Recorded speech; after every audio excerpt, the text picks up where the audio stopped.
Water? Yeah. Wawa? Yes. Yo. Water! Yo. Oh my god, can we not open up every part of One Piece with I'm fucking sorry. yayo? Thank you, Realm. You were perfectly on time with me. That was beauty incarnate. All right. So storyline, huh? Well, let's first talk about the fact that this 12 episodes is one arc. We watched one arc. It is all about Sanji. Sanji gets all the attention this arc. This is his story.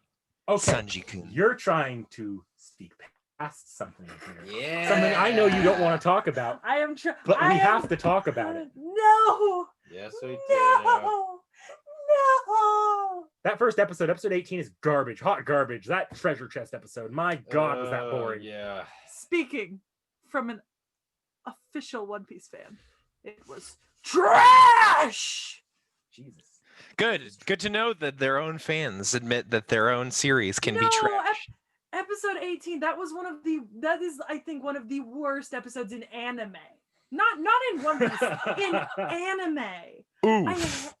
I hate it. I really do. Can't be as bad as Origami SS. Honestly, I might put that single episode on the same level. Oof.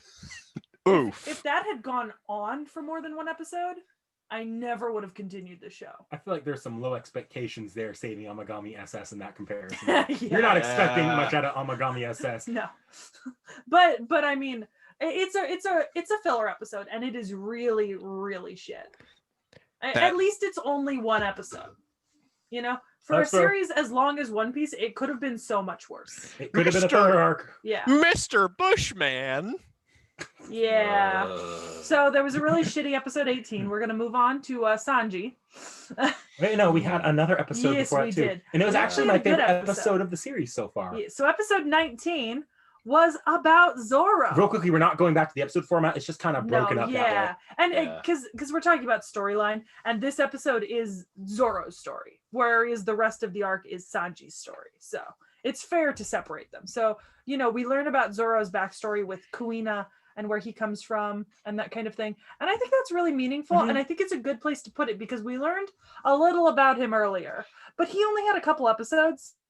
And it's nice that we come back and we get like a little bit of a flashback. That's it. I kept trying to say backflash because Flash. That sounds like an old 1980s like cheesy movie. Something. Yeah. I don't know.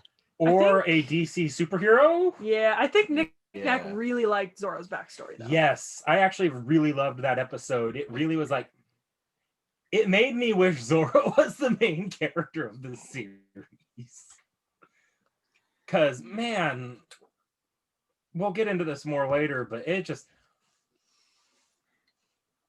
No, I'll just get into the characters. I love the backstory. I mean, Zoro is my favorite character so far because of that backstory episode. And I love that it was like it was tragic. I actually like that. Which, speaking to Oda's backstories, between Sanji and Zoro and what I know coming up from Nami, like, oof, that hits hard in my kokoro.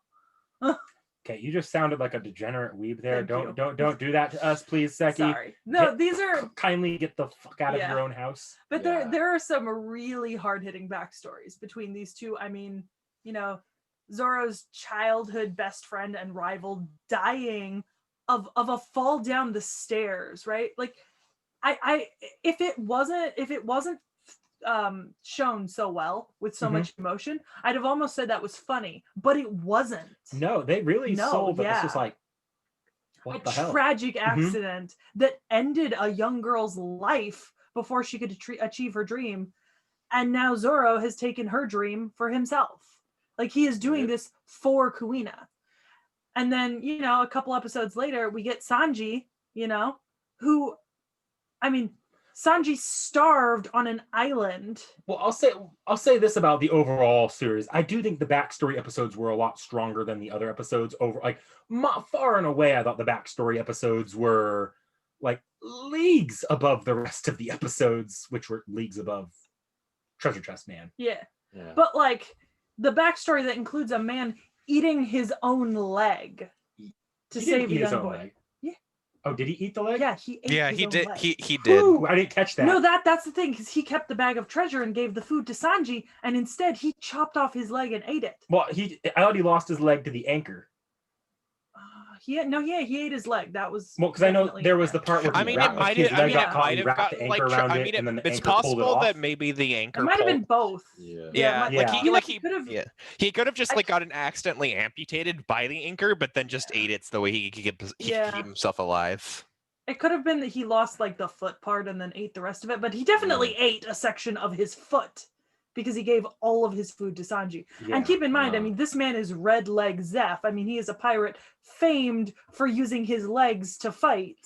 And being fair, he still kicks Luffy's Oh, ass. yeah, Oh, for yeah. sure. But like, what a character building moment for both him and Sanji when Sanji realizes that he gave him all his food unequivocally.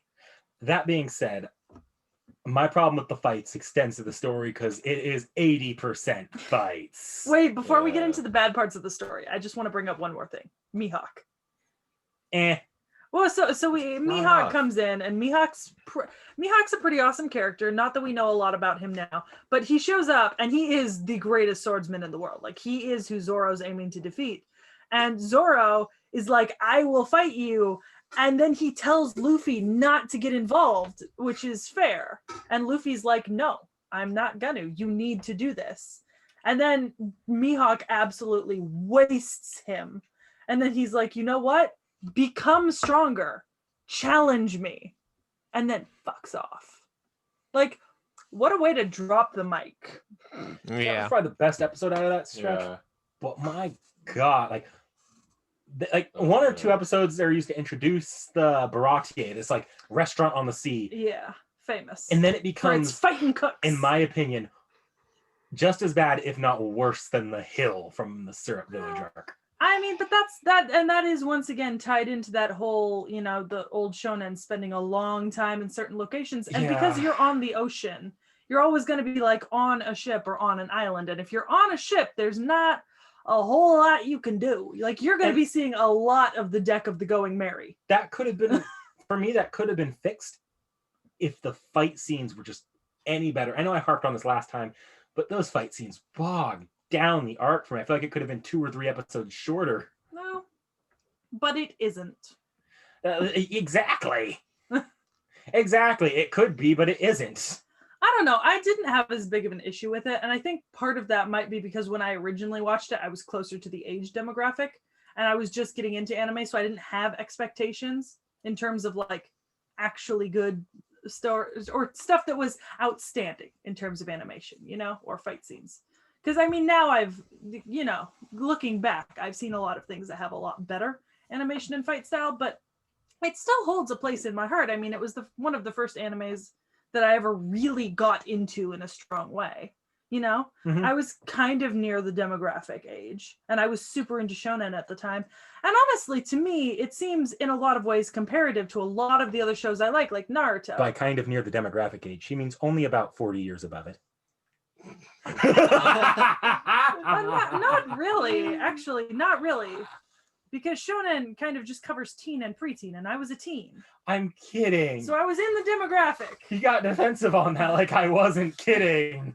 I'm just clarifying that I am not an old lady, people. We were born within less than a month of each other. Yeah, okay? that is true. Much less than a month. But Old. anyways, Old. fuck you, baby. Yeah, you are the youngest? Yeah, I you am, are actually. Bubba. I know. Okay, Zoomer. Somehow I am. Out of you 3, I am the youngest somehow. Yes. Yeah, and Yeah. somehow I'm the oldest and the most childish. I am. You already know that well enough. Nah, I Okay, think, moving on. I think Seki still holds that title.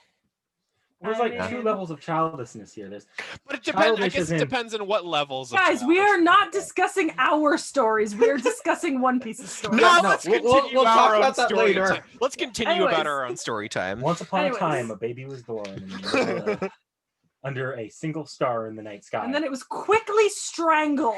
Oh dear. Anyways, but I understand where you're coming from. That the fight scenes are not in any way any sort of landmark.